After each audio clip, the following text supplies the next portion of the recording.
brokers, and dispatchers. You're tuned into the E-Carrier Check channel, where we bring you the insider tips, tricks, and insights to drive your sales and logistics business to new heights. Each week, your hosts, Jared and Nate, sit down with the top professionals in the industry, diving deep into everything from prospecting and cold calling to maintaining carrier relationships and maximizing your bottom line. Learn real-world strategies, hear success stories, and get actionable advice you can implement in your business today. So buckle up and get ready for an entertaining and informative ride. This is the E-Carrier Check channel, your source for can't-miss logistics intelligence. Stay tuned.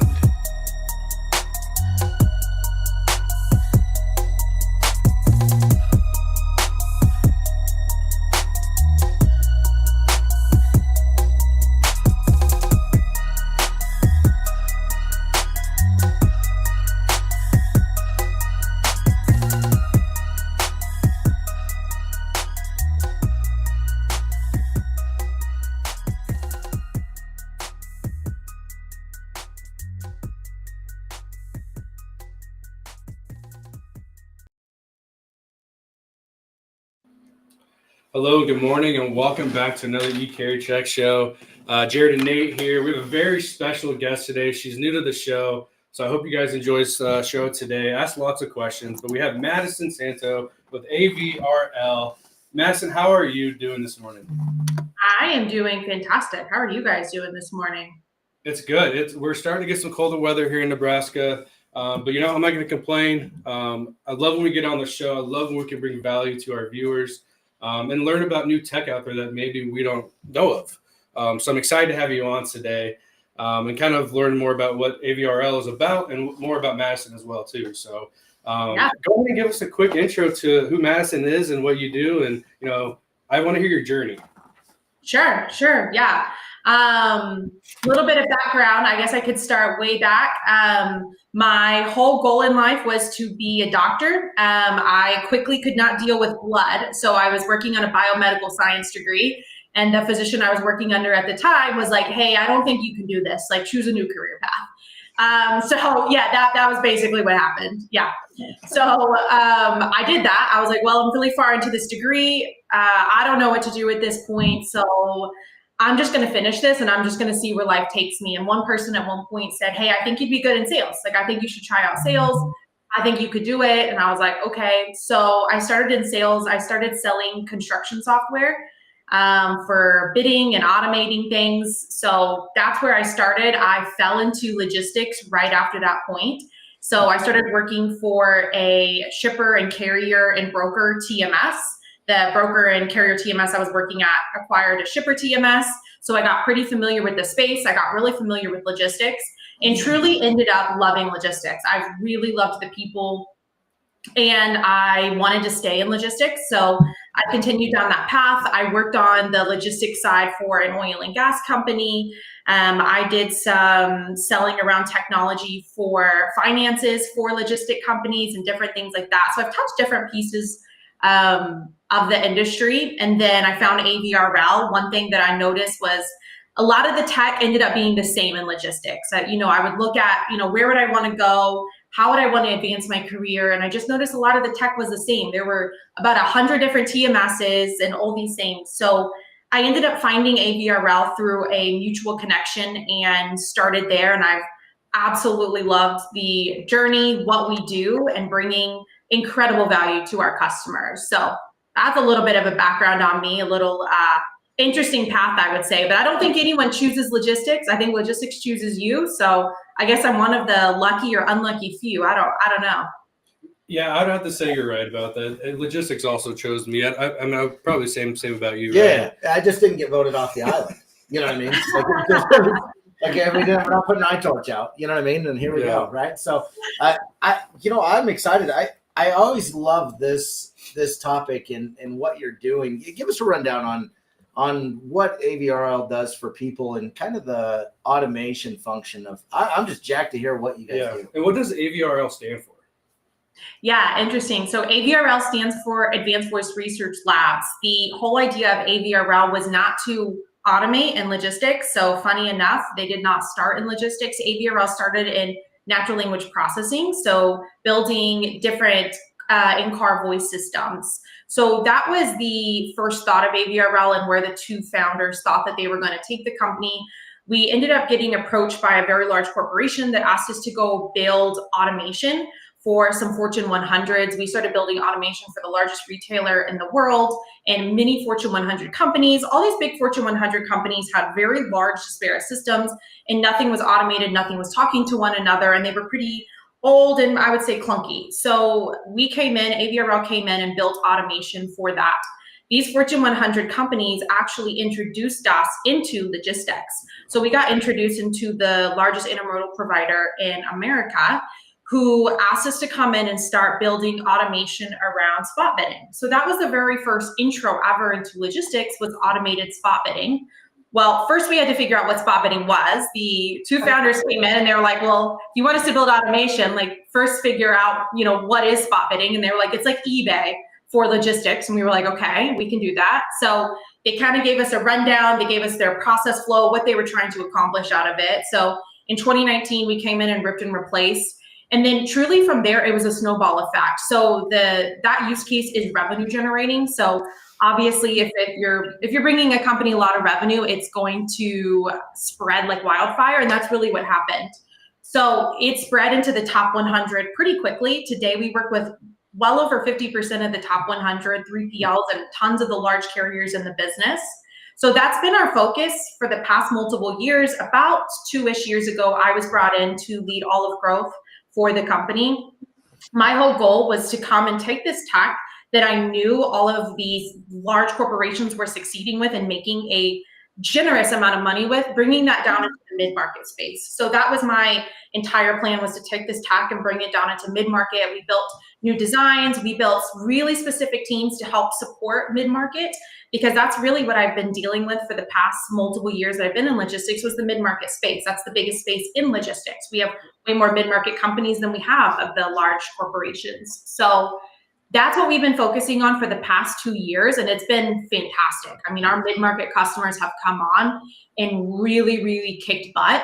And they've done some incredible work in the space and grown tremendously. So that's been a big part of our focus for the past 2 years, is still supporting and growing with the large Fortune 100s and the large corporations and large logistic companies, but taking a lot of focus into mid-market and allowing those guys to just really compete out there. Yeah, that's huge.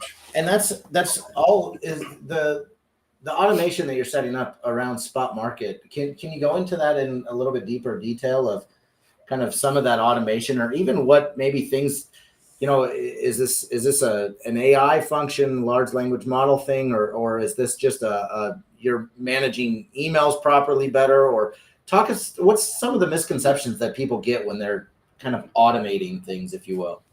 That's a great question. So misconception, by far our largest misconception is AI. So I think a lot of people don't really understand what AI is. Our software will not learn over time. It does not learn. What we would call this a rules-based engine is how the process works. So I can kind of give a little bit of the process flow. So these bots navigate out to different shipper portals. So the large shipper TMSs, bots are going to run and they're actually going to bid on the shipper TMSs. It's going to hit a rating engine of some sort. There's a lot of manipulation that we do with rating engines. We hook into a ton of different rating engines, even internal ones that a lot of our customers have built. And then we use this very complex rules-based design that controls how the bot is to be strategically bidding out in the market. So it's a UI UX design that our customers use to control the bot. And it gets very, very complex. So once the customer sets that up, the bot goes live, it uses the base rate and then this rules-based engine and bids on these shipper portals very, very, very quickly. A lot of them get put into the shipper portals and get automated in 700 milliseconds to a second at a time. So, wow. It takes the whole idea of this is to take the strategy that a company would want to use and throw it on a scale that could never be done by any human team. So all of our customers, put this up against their individuals who were doing this to say, well, could our individuals really beat out the bots? And there's really no way that any size of human team could bid as quickly as these bots are with this level of detail and control. So a big piece of what AVRL does is allows our customers to build top-down strategy control for how would each of our customers want to be strategically bidding out in the market. So rather than it being this siloed control from individuals within a company, they now get top-down strategy for how to exploit yield off of these. Yield being margin, volume, all of that off of these spot boards. That's wild. Yeah. That is very complex. Yeah. I mean, there's a lot going on. Mhm.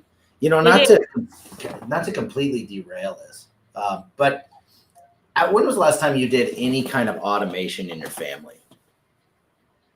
I know this is a random question, but I mean, can you make this? Can it help me with my parenting techniques and talking to my kids? Or I feel like I need to now. What's that? I said I've been asking myself for years that if it can make me a better parent. I love this. I'm such a fan of automation. I honestly try to. My kids just turned 13, and I got twins, by the way. So if you're like, how the hell do you have two kids? I have twins. So, but we decided to start like a text group to kind of go, okay, here's some of and we just manage logistics in that text group, right? But when it comes to like communicating, how do your clients, are they able to tweak those engines, or how do you communicate like adjustments as the market flows? How do they work through that? If you don't mind, maybe kind of going into that. Yeah. Honestly, did you see that? She's like, so our customers are continually looking at external circumstances. Where is capacity tightening? Where is capacity loosening? What type of external circumstances are happening to the market to go in and change how these bots are bidding out in the market? I won't dig into this too much because I may end up boring people, but there's a way that we're able to do this at scale and grow these companies at scale. If anyone that is listening interested in how we do that at scale, let me know. I'd love to talk with you after this point. But a big piece and things that we had to overcome was how do we set these bots up to where for every single shipper, because some of our customers work with 100+ load boards. So how do we not have to go into every single load board every single time and make every tiny little tweak? So we've built out what we would call different cascading models to help with that. So again, if anyone on the line, I won't bore you too much, is interested in that, but we have a really, really simple and easy user interface that our customers go in and manipulate and change. It doesn't require any type of engineering. It doesn't require any type of background in IT or being in software. Most of the people that end up controlling these bots are just really good at pricing. So we look at a company and we help identify who should be manipulating these bots. And it's people who are just very, very well versed in pricing and keep up with the market and different things like that. Nice. That's incredible. Yeah. I love that. Hold that thought. We do have some more questions, obviously, with that. Yeah. We have another special guest coming on, Samantha Jones. Hello, how are you? Doing good. How are you guys? Hi, Madison. Hey, Samantha. How are you? Pretty good. Everyone in my house is finally healthy for at least more than a few days, so happy about that. Awesome. Yeah, I get it. It's going around. It is going. It's that time of year. My kids were a hot potato. I'm a hot potato. You'd swear it's just flopping around the houses. Yeah. So yeah. Samantha, how's the week been? How's the month been so far? What's on your mind? We always want to dig deep into what Samantha's thinking. Sure. Well, I would say what's on my mind is it's 2025. So we're starting a new year. I think this is a very busy season in freight. Usually we have a lot of RFPs either already active or preparing to launch. It's the beginning of the year, so a lot of shippers and even brokers are kind of going through their databases, looking at their providers, setting goals for this year. And so I just think it's like a really good planning season. That happens usually, October, November, December, and then we see it like start to be implemented and actually carried out when we get into January and Q1. So a lot of things are kind of moving and shifting a little bit, maybe behind the scenes. Maybe people aren't really feeling that too much in certain circumstances. I had a really awesome podcast episode with our 2025 freight market outlook. And so we had some great experts on that, shared some really cool insights. I would say probably for this audience to summarize that, almost all of them were in agreement that we're going to see probably somewhere between a 10 to 15% increase in spot rates by the end of 2025, and then a 8 to 10 increase in contract rates by the end of the year. Some of them, though, that was like their low end kind of safe bet. And some of them were saying we could see up to 30, even 40% increase in spot by the end of the year for year over year comps. So, but everyone felt pretty safe saying 10 to 15. And then we had like a couple caveats thrown out there that like, oh, but what if tariffs, or but what if something unforeseen, then we might even be like looking 10% max or fairly flat. But we're already up right now, I think, a little bit, at least like 5%-ish, I think, year over year for the beginning of the year. So things are looking pretty good. And that was kind of my major takeaway there, looking really heavily at industrial production to kind of get some life breathe back into it this year to help us with those volumes out there and drive some more truckload volumes and help us move rates a little bit. That was kind of my takeaways. Yeah, I really enjoyed that show. It was wonderful. I threw it up in the office, and Nate and I, the programmer, sat and watched it. It was pretty entertaining. So yeah. Plus wildly informative. I always find economists, yourself, you've got a different way of thinking about it versus the day-to-day broker or day-to-day driver. So I really enjoy your insights. I would say I think I've moved into like a different pocket of LinkedIn these days. Like I used to see a lot more of this like stuff about like brokers and carriers and rates, and like now I don't so much, and I kind of love that for me. I see a lot about like economics and like high level strategy and leadership and things like that I enjoy.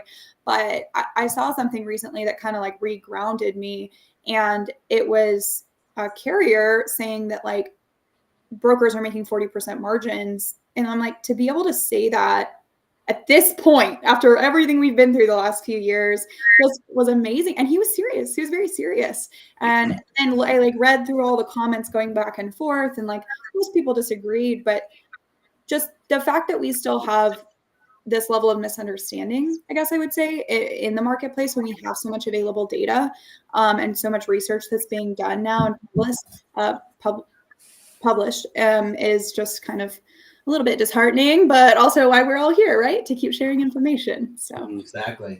I would be interested to hear both your takes on where broker transparency is going to fall this year, and potentially what the effects could be with that on either side of the table. Yeah. Samantha, you want to go ahead and start?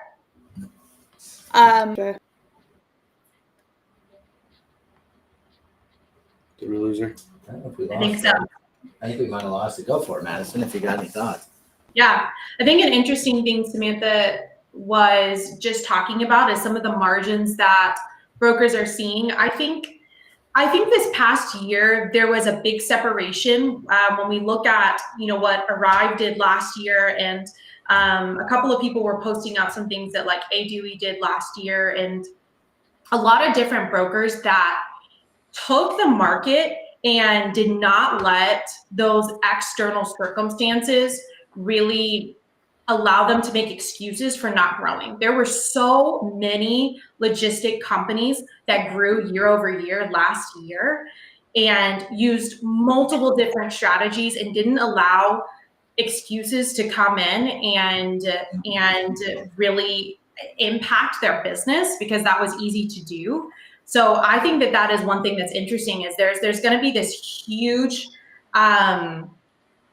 gap between different companies and how they talk about last year and how they're going to be talking about this year. Because last year, there were so many companies that came in and capitalized on the market. And then there were so many companies that fell to the wayside. So I think that is interesting for me to see and for me to hear that, someone said they're making 40% margin and you have another person that says that's impossible. And they're like, nope, absolutely, this is possible. So I would, can you guys hear me, by the way? Yeah. Now you're back. I'm back. I like that comment actually that you just had on the screen, because Paul brought it up on my podcast that Transfix is actually projecting to see a pretty big gap in like certain regions of the country this year. Like some places might be up 20% rates and some might be up 5%. And so they kind of like have some regionalized predictions, but it's kind of cool what Transfix is starting to do with their predictive analytics on that side.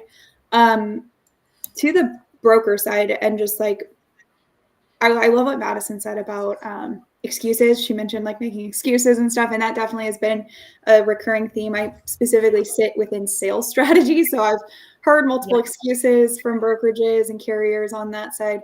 I think that even if we see these 10 to 15% increases, which I hope we do, in rates this year, that doesn't make this an easy environment for brokers specifically.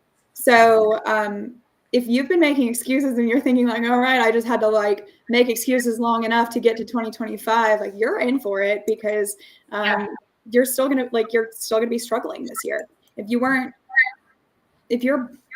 making excuses, you're banking on freight being easy to get. That's all that is. You're waiting on it to be easier, but I don't think it's going to be easier this year. I think it's just going to be just as hard. It'll be different. There might be more out there to get. The rates might be a little bit better, but the competitiveness of the landscape has not changed this year. So I think that's going to be a big issue for companies that have been just waiting on something to change to make sales easier. That's going to be, at least for 2025, I don't see that happening at all. Yeah. And not to derail the conversation, but a lot of what I like to talk about on LinkedIn is around sales. And I think that's been unfortunately something I've seen a lot, and especially last year, anyone that was also selling into logistics would make excuses about, well, we can't meet targets because of the industry, because of this, because of that. And it led me last week plus this week to talk a lot about that on LinkedIn, because I've just been seeing that as becoming a recurring theme, going to conferences, talking to salespeople, listening to what people are putting out there.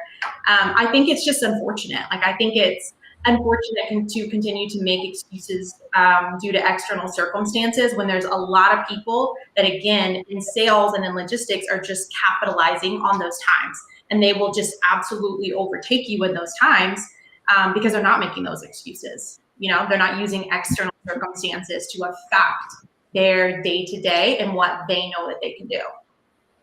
And that's absolutely a leadership toxicity thing. Like the second someone in leadership makes an excuse for underperformance, everyone under them now has full rights to that excuse to underperform. So I've seen that, like to Madison's point, being pretty prominent. I've met with VPs of sales or even C-suites, and they're like, yeah, the market's just not really great, so we're just trying to maintain this year. And I'm like, oh my gosh, if that is your attitude, there's zero chance you're gonna like do anything other than maintain this year, because everyone else is going to live up to those expectations you just set that were low. 100% agreed. Yeah, absolutely. I do think adapting to the environment, bringing on someone like a Madison where they can, get your quotes in quicker, or, I think that really right now is an imperative time where you start to, even if you're a small person, to start to learn some of these new automation things. You might chat on that. Just a lot of our show is smaller to mid-sized brokers, carriers, things like that. And how can they get involved in some of these automation things or some of the technology that's out there that will help them continue to, just grow or have the opportunity to be here in 2026? Yeah, absolutely. I think a big thing is just staying informed, is understanding what others are using in the market, what are strategies that larger companies have taken, and looking at companies that were their size and have scaled tremendously. There's a lot of those out there that have been able to scale in bad markets and good markets, and talking with those guys and staying informed on what tech is available. So as much as I am in technology and our tech is amazing and grows and scales a lot of logistics companies and Fortune 100s, there's a lot of tech out there that isn't good. So there's just, I think we're inundated in logistics with just so much technology. And a lot of the tech is like, oh, I liked this idea, so I'm going to tweak this thing, and now here's my company. And nope, I like that idea, and I'm going to tweak these couple of things, and now here's my company. So these people are inundated with just so much different technology out there. I mean, the last time I went to a conference, I just couldn't believe how many booths were set up. And so, yeah, I think that that's a big problem with it. And I think staying informed is the best way to decide what is right for your business. Because at the end of the day, you have to make that decision. There's times where AVRL will say, hey, I don't think internally and operationally you're set up and ready for our technology. And we will say, come back to us. Like, we don't want to implement technology when a company and operationally is not set up and prepared for tech like this to truly scale their business and to bring the revenue that it's going to bring. So again, I would just say it just comes down to staying informed. Two things. I love everything she just said. So I'll just add a couple thoughts on that. What is your goal for your overall business? If your goal is to grow revenue, that's when we start looking at strategic investments to help with that. If there's a lot of people out there who don't really want to grow, they just want to be successful, maybe make their life a little bit easier. That technology would have to have complete ROI, like complete, because otherwise you're just going to cut into the money you are making and you're not even going to be able to maintain. So if your goal is to grow, you need to figure out how you're going to grow. Are you going to grow through people resources, or are you going to grow through basically people resources, but people resources by freeing up people you already have by bringing in some type of automation? So if you're looking into automation to give time back to your people, that tells me you have a growth goal. So make sure that's the case. If you're not looking to grow and you're like, we're comfortable where we're at, a lot of our smaller businesses are like that. I have nothing against that. Like smaller trucking companies, smaller brokerages, you're at 10 million, you're at 20 million, you're content, things are simple, you want to stay there. I wouldn't feel as pressured to be like trying to keep up with all these like latest things if you feel like you're comfortably sustaining yourself where you're at and your margins are good. Another thing I heard recently, and I think this kind of goes to Madison's point about like, maybe, are you ready for the technology or what type of technology? I heard a tech leader say, good technology the easiest technology to adapt is where you can just say, stop doing that thing. Instead of doing this, now do this and then this to get to that. Because when you have to like completely change people's operational processes, and now I have to remember not to do this, but then to go do this and do this, it's harder. It's hard to adapt to, it's hard to implement, but really an easy analysis, in my opinion, to look if technology would immediately provide ROI and simplify your life is, can I stop doing things and not have to supplement them with like more different things?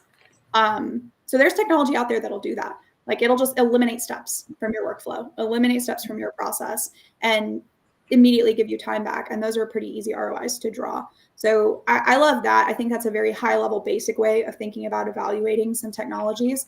So if someone like says, oh, I could improve your, billing process or your document retrieval, it's like, okay, cool. Well, here's what I'm doing now. What would my process look like with your tool? And if it's like, well, instead of doing this, you need to go into this new system and you need to click on this new thing and then you need to plug back this in, then it's like, be realistic with yourself and if your operators are up for that type of change right now, and if you're up for that type of change. Yeah. Also, I was going to really quickly address a question I saw. He said Transfix is now NFI, correct? Transfix sold their brokerage to NFI. Transfix is still Transfix, their technology. And that's what I was referencing when I mentioned Paul was talking about like the rate forecast, because now they're getting into like predictions and analytics and rates and things like that for clarification. Awesome. Thanks, Samantha, so much. You two are a powerhouse. I thought about getting up, getting some coffee, just listening to you. I'm okay with that. I didn't even know we were on the show. I just thought you two talked. I mean, everyone's here. This is their plan, Madison. They were like, if we have them on the same day, we don't actually have to run a show. It's perfect. Me and Samantha knew exactly what we were doing. We went back and forth before this, step-by-step process. You say this, I'll say this. You So guys are amazing. That's so Samantha, I enjoy you so much. Thank you for hopping on, taking the time out of your day. I hope your family stays healthy. Everyone stays healthy. Have a good weekend. Thanks again for hopping on and sharing some tips. Awesome. Thanks, guys. Thanks, Samantha. Yeah. Awesome. Thank you. Samantha's heading to Manifest. I know she's talking at that particular conference here. Madison, are you going to Manifest? I will be a Manifest. So yes. I know it'll be there'll be a powerhouse showing. It's a huge conference, and just a lot of good insights with that. So. Madison, I love how I see why you guys are so successful, because I love how transparent you are with your customers. You know, maybe you're not ready for AVRL at this moment, but come back just when you're ready. I love how transparent you guys are with your customers. You know, as far as like, obviously we love tech. You know, how do you help your customers get familiar with what you guys are doing with automation? You know, what does training look like? We do a lot of training, but I'm curious on what the training looks like on your guys' end. Yeah, a lot of what we've done is we've hired individuals from logistics who have maintained and implemented AVRL #1. I think that's been a big key piece on how we've helped our mid-market guys really scale up, is by bringing them people who have done this and who can help them step by step and say, hey, this team might not be the best to control this. I think that you should be looking at someone that has more expertise in this area. So that has been a huge piece of AVRL and a big success story these past couple of years, is who we've brought on. As far as training goes, we use people who have either, maintained AVRL and implemented AVRL, or people with a background, in a very strong background in logistics, who can truly sit down with our customers, help our customers to review their data, look at their organization, and look at, where are their gaps in the organization? Where should this person not be doing this piece? We don't tell our customers, hey, this is how you have to do this, but we do help our customers along the way and guide them in every way that we can. From my leadership team down, my leadership team is extremely involved with every single customer that we bring on. We bring on a limited amount of customers every year. We really work to identify a limited amount of customers that we would want to automate, that we feel are ready for AVRL, because as a customer is vetting us, or a prospect is vetting us, we're also vetting them. So we're very hands-on. It is a very white glove service. We're careful about who we bring on. So I think those are really the key pieces. And then allowing our team to become an extension of your team, allowing AVRL to come in and truly help your team and collaborate and work together on, because, every single person in an org is going to have expertise and can bring something to the table. So allowing us to come in and be a part of that. Yeah, that's incredible. I think something that popped into my head, from if I'm owning a brokerage that is wanting to grow, that's 10 million, how do you know when you are ready? Or where are you at in your journey as a smaller to mid-sized broker? How do you know when you're ready? You know what I mean? I'd be kind of curious of how do you identify that?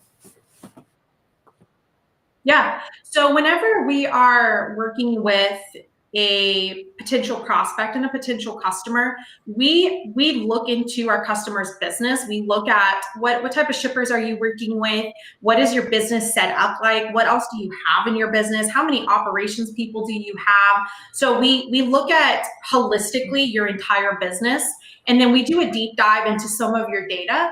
So it is very much so a company by company. We don't have like, oh, these are the standards and here's 10 check boxes, but we do have things that we look at holistically, because some logistics companies are ready for technology a lot smaller than others. And it really depends on how serious you are about automation and how serious you are about growth and working towards that. So I know that's a vague answer, but it's going to be very individualistic per every single company we're working with. Now, when people get, signed up with you, I guess I'm more curious on, like, we saw a lot of companies close, obviously, in 2024. It's sad to see that. What's that look like with your relationship with them? are you a month-to-month like tech? How do you guys, I guess, bill? Like, are you guys monthly? Do you guys do contracts? What's that look like from billing? Yeah, yep, we do contracts. Usually we're in yearly contracts with our customers. So yeah, that's the general idea of how we run that. Yep. I love that. Yep. Madison, you've been an incredible guest today. We can't thank you enough. Honestly. If you're not following her on LinkedIn, she puts out sales advice, just positive advice every day. I love your posts. They're simple. They're basic. But how do people find you? How do people catch up with you at a conference? What's this year look like? Yeah, absolutely. I will be at Manifest in a few weeks. That's February 10th, I think that starts. I'll also be at FSA. Anyone that does food shippers, I'll be at food shippers. Likely I'll be at TIA this year. So I think some individuals from AVRL are speaking at TIA. I don't know who now, but I think we'll be speaking at TIA. And then if you'd like to catch up or you have more questions, I'm happy to dive into more detail with you. So feel free to shoot me a message on LinkedIn, add me on LinkedIn. I think I have my email there. So if not, I'll go add my email for everybody. So yeah, feel free to reach out at any time. Thank you again so much for your time. You guys go connect with Madison. You're truly, you're a wonderful person. Yeah, breath of fresh air. Yeah, exactly. Let me see. We got a few comments here. What's up, How you doing, brother? I need to enhance my multitasking. Me and you both, brother. Yeah. Me and you both. I love that. You guys, thank you so much for joining us. Madison, thank you again. Have a great weekend and be safe. And we'll talk next time.